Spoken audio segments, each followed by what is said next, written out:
Welcome to Don't Drink and Review.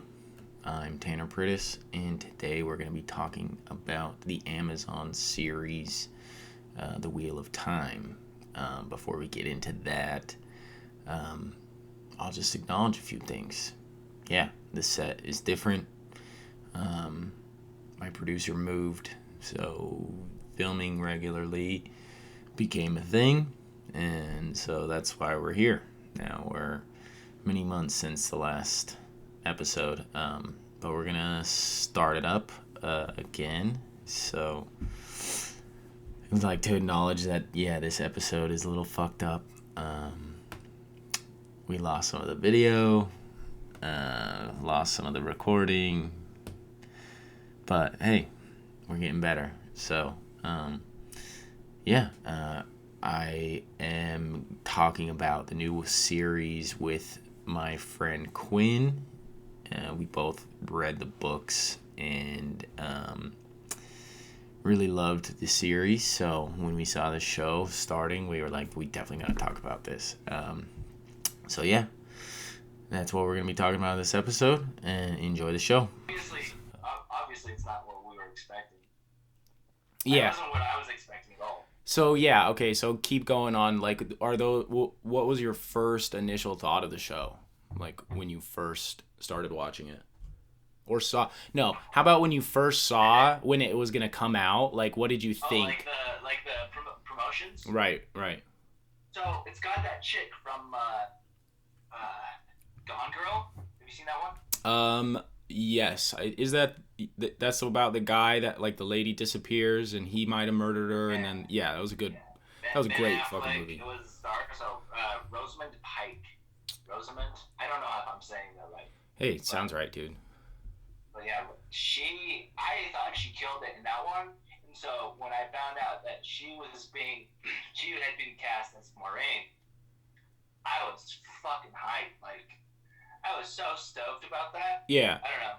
Dude, I like her. I really like her because she was kind of the first face of the promotions, and she's like spot on Moraine. I love it.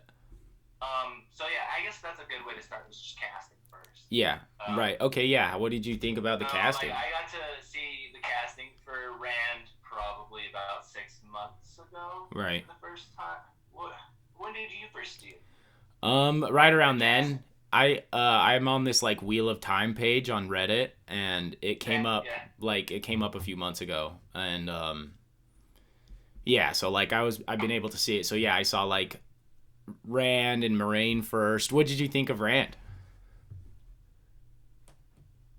I wasn't stoked. Really? I was like, ah. Dude, he's so handsome though. I mean, I don't think so. He reminds me of a childhood friend who was just so incredibly obnoxious. I feel that. But, like, I don't know, character-wise, okay, how about this? The writing itself, how do you feel his character has been portrayed so far, regardless of what he looks like? Oh, so good. So good. Right? He's kind of, like, emotional. I like his writing. The way they wrote characters around him, I don't necessarily like that. But Okay, we'll so, so other characters. How do you feel about Matt? Matt, best casting choice. Holy shit. I am so, obviously he becomes, like, everybody's favorite character. Right. By, like, book 4? Book 4, probably, that's leading on. Yeah, he starts becoming, like, a real badass. I mean, you really kind of fall in love with him. I'm so stoked. You really fall in love with him after they go to Falma, you know, like what on that journey after he gets like healed or whatever. But so I like how they depicted him in this, because like weird because we didn't get that much family background. Exactly. So like in his family background, like you don't really, it alludes that his father's like some kind of horse trader. They never really go deeper into it, but then in this one it kind of sounds like, you know, in like episode 2, I think that lady like bombs on him when he's at the bar, and he's like, oh, I'm a horse trader, and she's like, oh, a horse trader with no horses. I think that's his dad. His dad's like a horse thief maybe in this depiction or something. And so I don't know, because they didn't really give you a lot of information, but that being said, I like his dynamic now. His parents are kind of shitty. His mom's a drunk. Yeah, well, the thing is, like, I don't know if his parents are shitty or if it's Well, mostly his mom. his I mom. think because I mean his dad is a cheating scoundrel. It looks like. Right. Chicken or the But egg, man. We're getting into the nitty gritty. I still want to cover some of the casting. That's all right, dude. We'll come back, dude. We got time. Parent. So this is where it gets a little weird. The casting choice. Yeah. I know Parent is supposed to be broad. Right. I think the guy is a really good casting choice. Yeah. He does this with his face. He's like, yeah. I'm like, just like an oaf. yeah. I like how they casted him, but I didn't like. Well, they changed his backstory up so much. Like. Oh well, not only that, but before we get into that, I also wanted to talk about the SJW-ness of Hollywood. Yeah. It's just so like I'm not trying to say I'm racist or anything. I was expecting there because this is what one of my like my favorite aspect of the books. Yeah. Was the cultural diversity of the entire land. Like 100%. I imagined everyone from Evansfield to have the same color of skin. Everyone from the Iowa Waste to have the same color of skin. Like I imagine these cultures and the richness of all these different diverse cultures to be the reason it's such a good, real feeling story. Right. So like with the Tuatha Dé Mier or like Abudaris with their knives, like their jeweled knives around their necks. Right. I love that part of his writing. Right, it has like all this culture and like yeah. And I feel like you're taking away a lot of that cultural richness from all these different cultures when you're just throwing people that look totally different. Not that they can't look different, it's just that it's weird to find so many different people in one, especially in Evansfield. Exactly. Basic, Wonder Bread looking, just pale and probably malnourished folk. Right. They in the book, I can't remember the exact description of them, but yeah, like Egwene looks like she's either like Indian or Romanian or something, and then Perrin's more like, you know, half black, half white something, and then Mat is like European. Like they all live in the same village, but yet they all have different like racial backgrounds. Which they did in the books. No. That's what I'm saying from the movies. They all look like this certain thing, which is so weird because yeah, it makes Rand stand out in this community of Emmonsfielders because they're all presumably from the Two Rivers and from like Manetheren or whatever. But yeah, so I noticed that like in this tiny little village there's all of these different races and they've been like that. Diversity. Right, and it's not like Emmonsfield and the Two Rivers. They're not like they're the kind of stubborn people that stay in their town. They don't go out. They don't like the what's the town that's Tarrant Ferry? Yeah, like Tarrant Ferry. They talk shit on all the people from Tarrant Ferry. They don't go out. They just trade. Yeah. So I remember that. I forgot about that. Yeah, so it's like yeah, there wouldn't be that much like cultural diversity, but I get, you know, like you said, it's the way the media is going these days. It's just an Americanization of everything. We're a melting pot. America's a melting pot. This is where our origin is, but you can't make the entire world America. Like, yeah. That's not even fun. If everywhere looks like America, I don't want to go to India.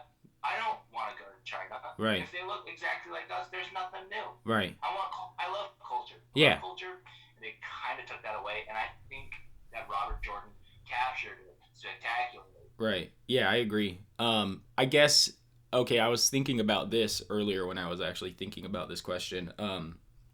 What if this is the argument I could see that people would make that during the breaking of the last age, it literally broke up the land so people could have been mixed around like crazy, but like still then 2,000 years happened or whatever, how long, I don't remember how long it's been since the last breaking. It's some weird, I don't remember the number exactly, but and maybe we didn't have that Yeah, but that's 2,000 years. That's a lot of generations to like remix the blood back to like whatever the dominant traits are.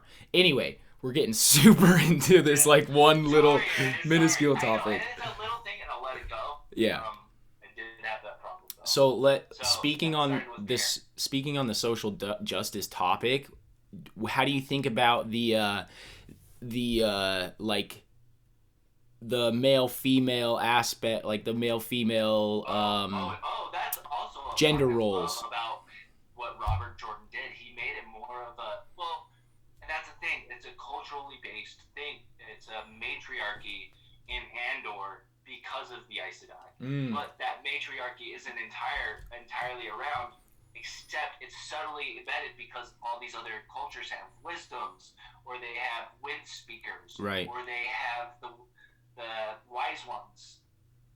Yeah, and I think that like I was gonna say it fits perfectly into the time, like what the media is these days. You know, like women centric. So it's kind of perfect. But I did like how, I mean, that's how it's written in the books. Like even the women in like Two Rivers in that first episode, they're like more boisterous. They show the women are the ones that are like drinking and loud and rowdy. And I was like, okay, that kind of fits how the books were, and I like how they kind of kept that. And I think they're gonna kind of keep that angle because they kept that through the whole series. Like they're always like, oh, men are so emotional and you know, these things that would regularly be attuned to a certain gender in that time frame that it was written. I guess maybe not now, but back when he wrote this, gender roles were very different. So it's interesting. I like that it fits. You know, some movies it bugs me. This one it doesn't, because it's supposed to be like that. You know, the Aes Sedai are the badass. Yeah. They're like the protectors of the land or whatever. All right, so 2 more casting choices. We got Egwene. Oh, dude. And I think 3 more. Egwene,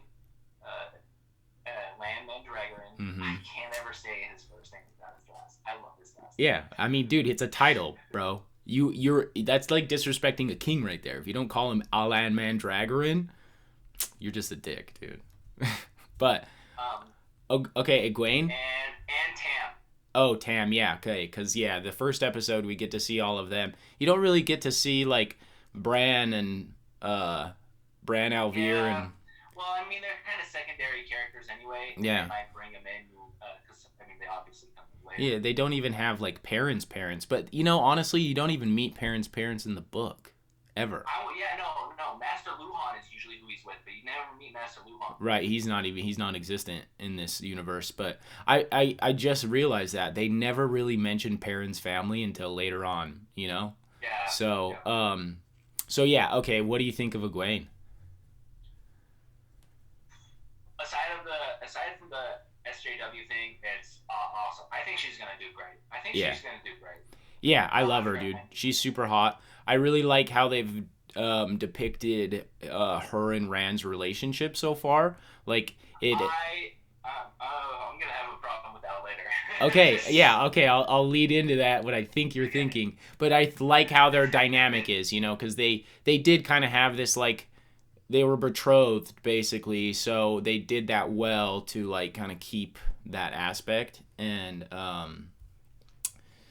but okay, so I think, do you have a problem with like the heavy sexuality or what? No, I don't have a problem with it. It's just that like they definitely non-canon. Like he put her up on the counter, spread her legs. He came out later, shirt off. He's like, "You should have woken me up," or like, "Why did you wake me up?" And she is in a blanket, completely naked. Probably. Yeah, it's awesome. Like, well, I thought it was supposed to be Avienda.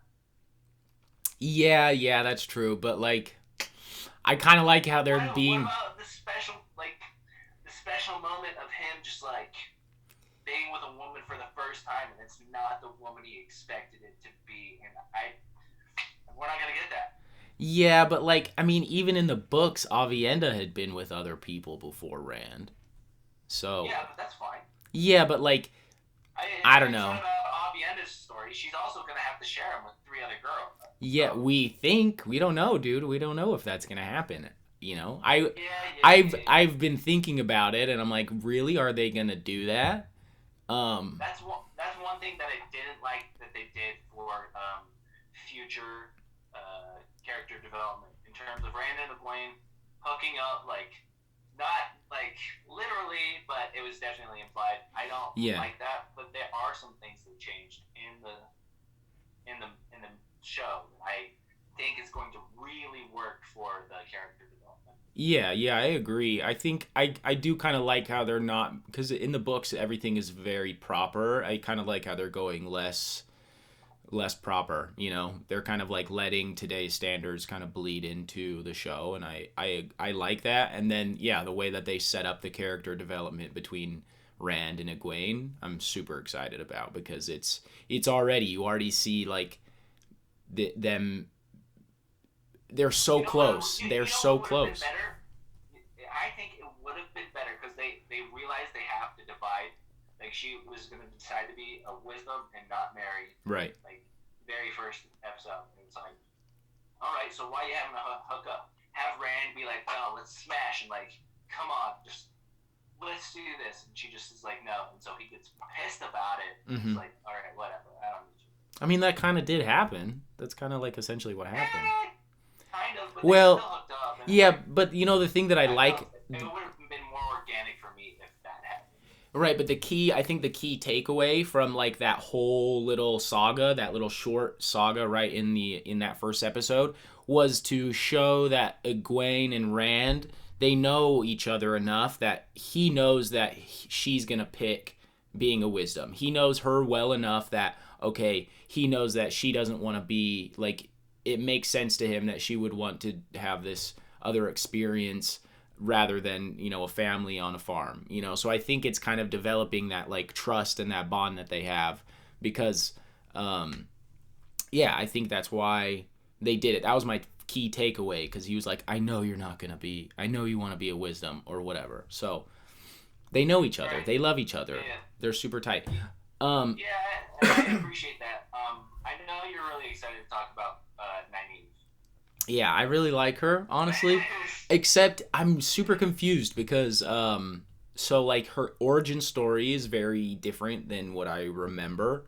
I don't remember any kind of origin story of like I thought she just grew up in the Two Rivers. So especially I like her being orphaned.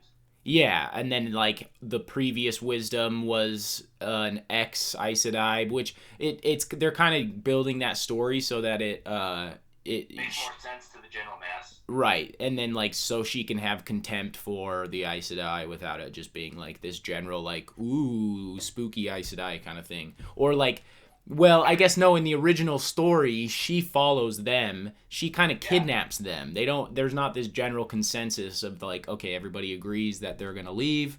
It's like they get kidnapped, so that kind of sets off their relationship. They had to create that kind of like tense relationship between Nynaeve and Moraine, and I think that's how they did it. But I want to know if they're going to keep going into Nynaeve's story, because they haven't revealed who the dragon is yet, and you know, it could be any 5 of them. It could be Nynaeve, it could be Egwene, it could be Mat, it could be Perrin, it could be Rand. So well, they didn't try and take Nynaeve. It wasn't ever going to be Nynaeve. She got dragged off. Did you? I know. Oh yeah, you're right. She got dragged off and came and found them. Yeah, you're right. But I think they referenced it later on. About the 5? They said like 6. I think because you meet Logain Oblar or whatever his last name. You meet Logain later on, and he's kind of proclaimed himself. So I can't remember if it was the 5 or 6, but they did reference a number, and I was like, well, I was trying to count them all, but they haven't revealed who the dragon is yet, and I wonder if do you think they're going to change who the dragon is? I absolutely do not think they're going to do that. Absolutely not. No way. No, they've been following it to the T. Perrin's a blacksmith. Mat is a dagger thief. Yeah. And speaking about Mat stealing, the bracelet thing. Yeah. When he stole the bracelet and tried to. Pat and Vane. Oh, bro. I love the casting. Yeah.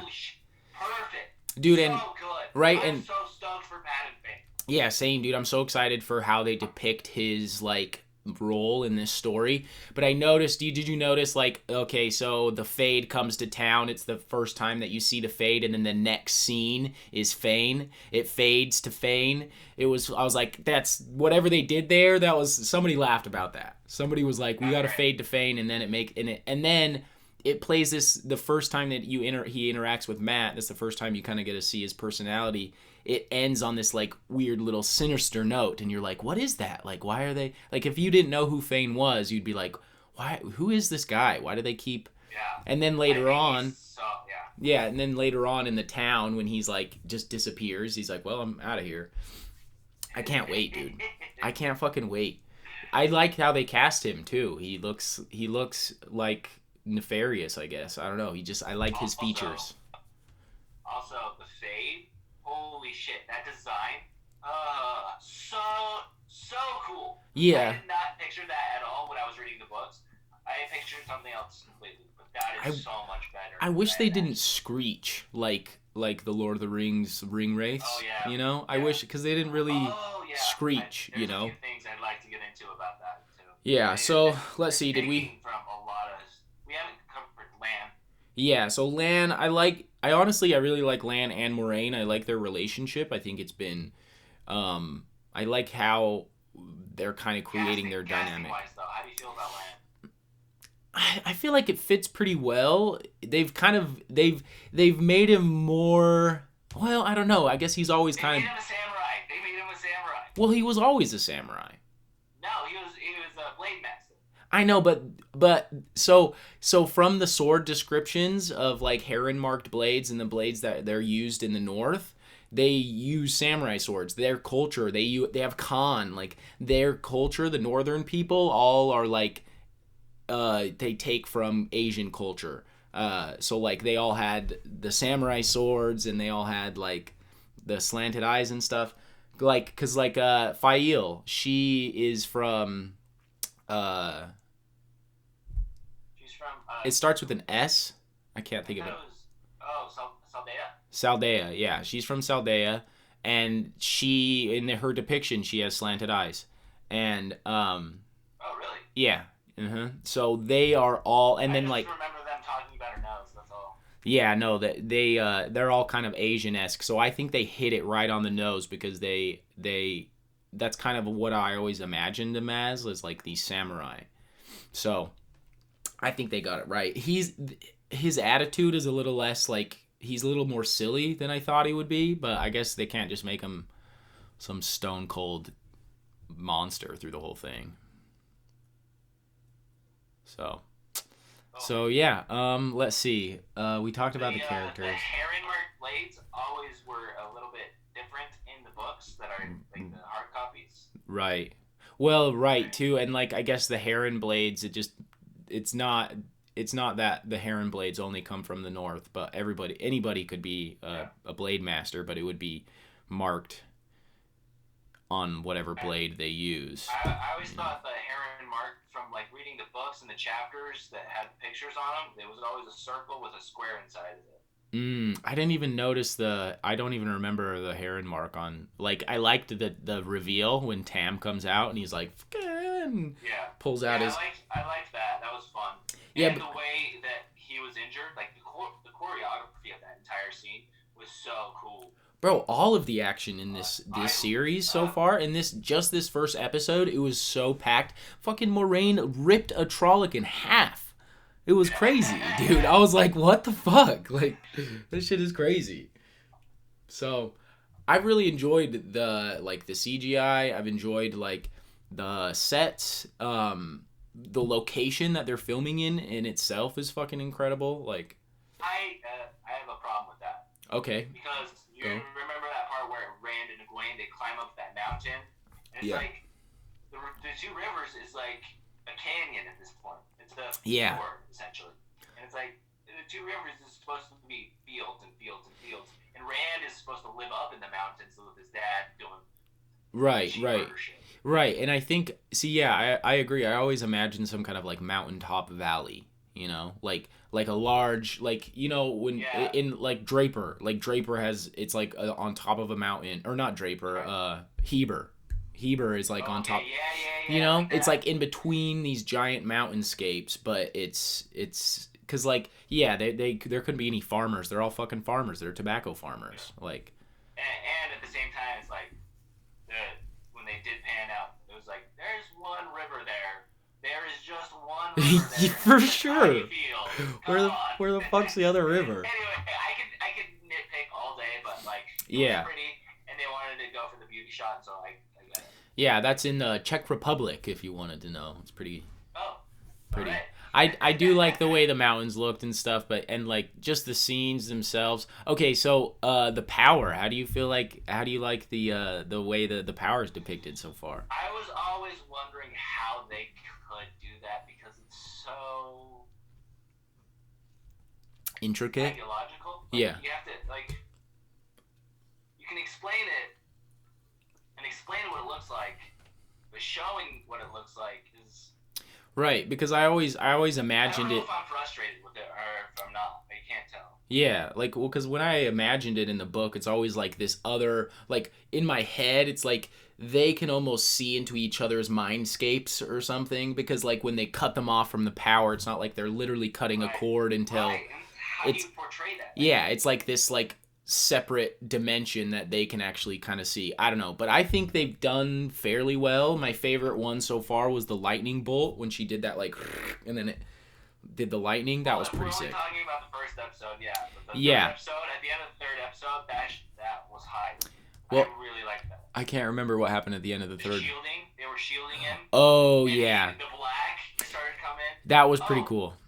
That's the thing. That's another thing I think they're gonna do really good in terms of using the black and white because they've already used the yin and yang sign so much. Yeah. Oh yeah. No, you saw. So you saw the little hidden dragon fangs all over the place. Dragon things. So in the first episode when Lan's he's out in the forest. There's like a ring of dead sheep, and Yeah, that's a half of the yang. That's half the yin and yang, isn't it? exactly like yeah, that's the Aes Sedai, the Sidene, and the Sidar side or whatever. Yeah. But that's also the sign of the dragon. So the sign of the dragon is like a fang, Oh, it's just the half of that. Okay. basically. I So never made that connection actually. yeah, it's so they keep placing that. So like they did it in I think this was in the second episode when they were describing where Nynaeve went and like they're one of those forms in the pool that she's hiding in. So far I found two, but I think they're gonna keep hiding them around because that's kind of like the I don't know if that's gonna be if they're gonna do like in the books how the Taviran will affect random chance and somebody will like balance a fucking plate after dropping it down like 30 flights of steps or something like that. Yeah. I wonder if that's gonna kind of be like these weird occurrences. That's gonna be like Oh, yeah. like Okay. little Taviran things. Like I don't know if that's just gonna be Easter eggs if they're gonna go into it later, but so far I've noticed them. So we've kind of talked about all the characters. Okay, let's talk about Tam. Tam. Okay. We They kind of talked about him. The choreography was great. right. He got like the way the Trog like pushed it into him was kind of fucking awesome. Mm-hmm. Like just brute forced it like into him, and that's when they didn't heal him with an Angreal.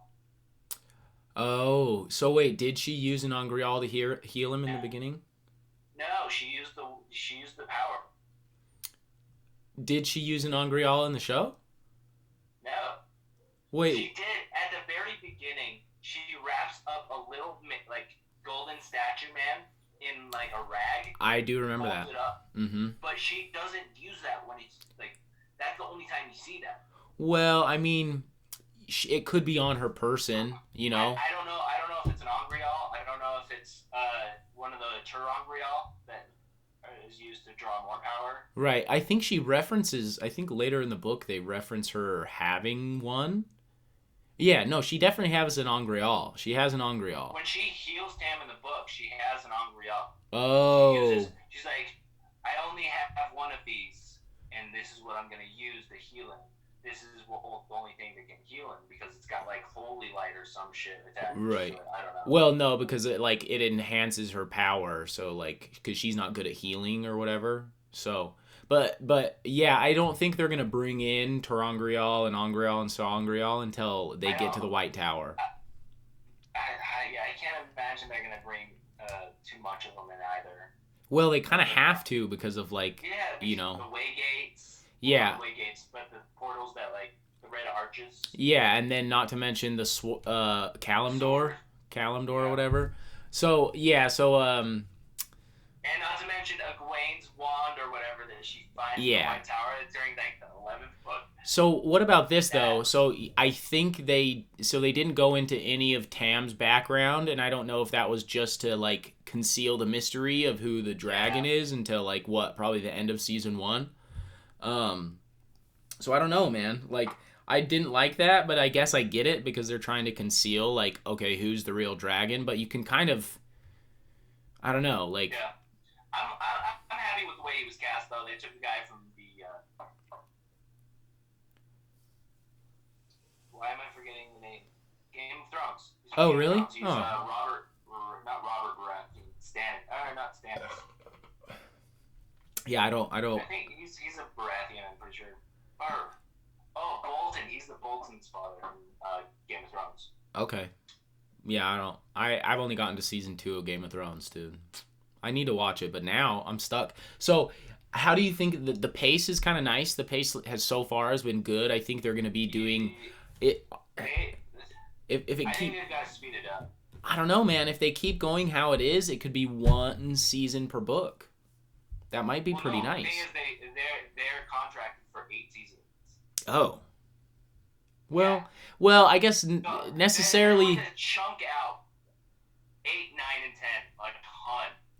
They're like 8, 9, and 10 are going to be like 2 episodes. well, they're going to have to, dude, cuz think about how complex it gets in later in the books. Eight, Like nine, and 10 get really, really lengthy and very boring, and not a lot of material to keep reeling you in. So yeah, it's a lot they of really want to politics. focus on the Brandon Sanderson writing, I think. Well, after at that point, yeah, but like maybe what if they Those, only what if they only take Robert Jordan? What if they only have the rights for the Robert Jordan and pieces of it? they get the rights from From who? Tor Books, the publishers. They got the rights from the publishers. I know, but what if they don't have the rights to the Brandon Sanderson side of the books? So they're going to make their own ending.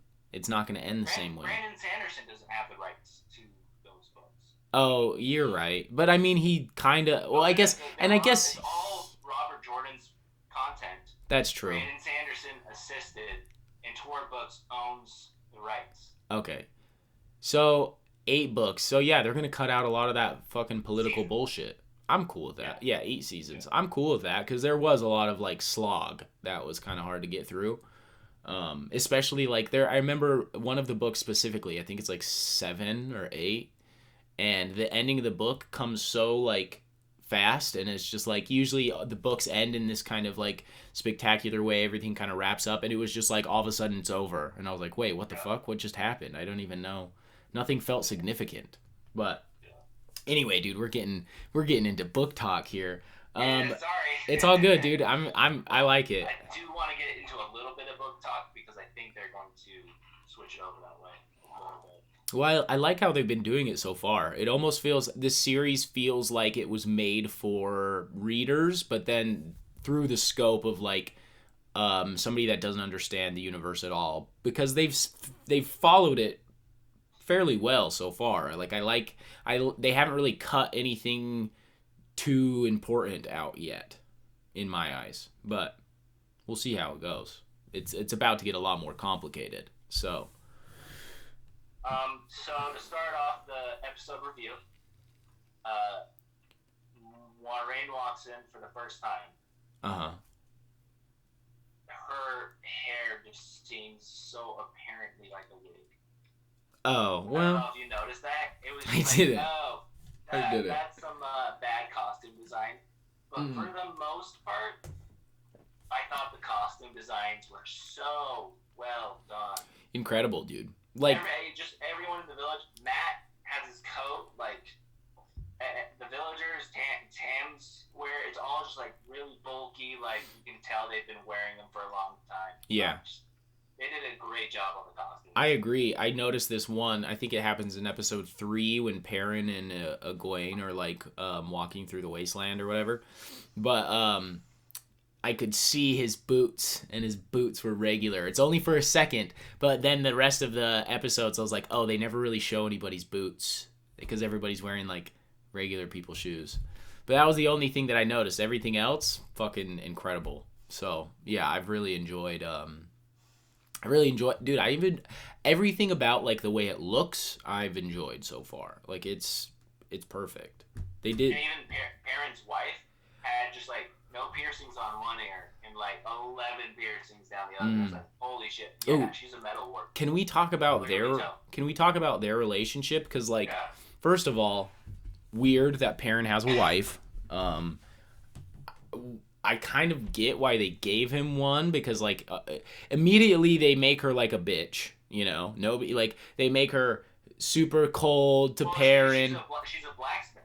I kind of felt like that was supernatural because like they're both hard fucking. They're doing metal work. Right. He married someone as hard as he was. Right. I thought. Well, I got from it. Okay, so I'm gonna this might be a little crazy, but for what I got from this was that so the first time we meet Perrin's wife, he goes up behind her and he holds her stomach. So I think she's pregnant. She's pregnant, and that's why they got married. So that's why she doesn't love him, because he says, the first thing he says, he's like, I love you, and she's like, I know. And then immediately you're like, fuck this bitch, why doesn't she love Perrin? So they kind of they totally like put us against her immediately, and that threw red flags for me. I was like, well, what are they gonna do, kill this bitch? Because remember that text I sent you and you were like, what? Yeah, I hadn't finished the episode, and I was like, oh, so they just fucking killed her. So I think they did that intentionally, but I think what the story is, the story might be there, why she's so cold, is because she got pregnant early, they got married, she's unhappy, whatever, and he's trying to make it work, and then they just kill her off immediately so they can kind of show Perrin's rage, and then his like sadness and his need to like protect and then be very careful, you know. So I think they did that well. I got from that kind of the same thing. It was less so about her, and this is actually one of the plot lines about that they changed. I liked a little bit more because like Perrin just starts out like in the series as like this person who can't like hurt any girls. He can't hurt anybody. Right. He doesn't want to hurt anyone. And so, like, especially with, like, Viola later, like, where she wants him to challenge her, and he can't. Right. He just can't. They go on and on about how she wants a tiger. Yeah. You know, that's going to, like, almost abuse her. I kind of sounded a little sexual in the books. Yeah. Dude, 100%, dude. I love, yeah. Or some slapping, you know. Bondage, something, dude. Those, what's the name of that place? Saldeans, dude. Those Saldeans fucking get kinky, dude. They're like, yell at me, call me a bitch, spit in my mouth. It's fucking. I'm like, what? Dude, I love Robert Jordan's like little kinky things that he slips in there. You know, like all the spanking and all the like. The spanking wasn't very kinky. It was more just childish. Yeah, but I don't know, man. There was a couple times that it was like borderline. Like, did you really just spank the dragon? Yeah. Oh yeah. Fucking. Dude, I can't wait to see what it goes to like later on, because the story so far has started out pretty good, but it's about to get super complex. And so I was watching it with my dad, and he was having a hard time following characters. So I was like, man, like it must be really hard. It's gonna be really fucking hard for people that haven't read the books to follow who people are, because there's so many. Like, they've already cut out a bunch of characters. They cut out Elias. Well, we don't know, but they cut out Elias so far, the wolf dude. They've cut out Wait, they cut him out? So far, we haven't seen him yet. Well, yeah, but I don't think we've gotten to that point in the story yet. Have you seen episode 4? Is that the one with they meet the traveling people? Yeah. So in the book, they I thought meet. it came after the traveling No, people. Like, they meet Elias first, and then because when you meet the traveling people, they know who Elias is. They know. oh, right, Remember? right, yeah, I remember that. But I Yeah. thought after they meet the traveling people is when Perrin axes a white cloak with Egwene when they're being chased by wolves, and Yep. think That's what I think happens. that's when Elias is gonna show up. That That's when might I be. expect him. That might be. I That hope they that made do. more sense. Well, yeah, Because he. Yeah, right. it'd be weird to have Elias talk to him without having the wolf thing happen first. Right. Right. Yeah, because he well, and even then, like he needs some kind of guide, like a master. You know, he needs some guidance as his new powers start to reveal themselves. Yeah, so I mean, I like where Perrin's story is going so far. They've really I like that they've depicted him as like that soft, kind of nervous, but also super powerful kind of guy. Like you Yeah. said, they in the books he was a little bit more like I don't know what the word is, but Stocky. yeah. Well, I mean, I think they did well. I think they did well. He's a big, thick Yeah, motherfucker. yeah, I know. I think he's cast great. It's Yeah. just the ethnicity of them all is it's weird. It's too It's mixed. weird for me. It's like they don't blend enough. Yeah. Like they can't But have. that aside, he is the perfect build. I feel like he's the perfect build. Dude, all the writing too, like regardless of what the characters look like, their acting and the writing is incredible. Like they have gotten the characteristics of each character like mwah, perfect, dude. I love it.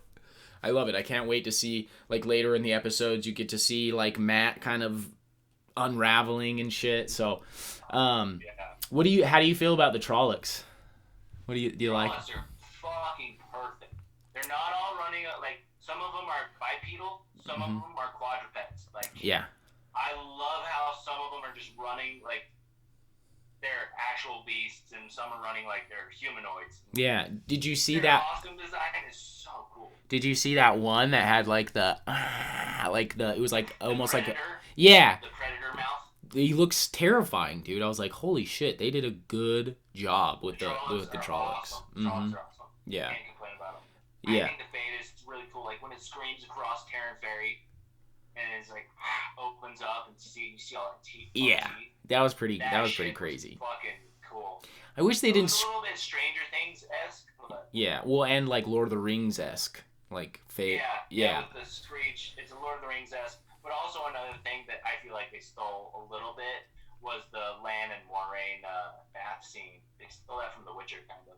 Really? I don't know if you saw The Witcher, but like one of the first episodes with Henry Cavill laying in that same type of bath, like totally naked, and like that was a huge meme for a long time. It's like, oh, Hell yeah! Well, good, dude. They're tilting their hat to The Witcher. That was a great little. maybe. I don't know. I liked that scene honestly because it kind of showed the relationship between Lan and Moraine and what like a warder bond might be like because they're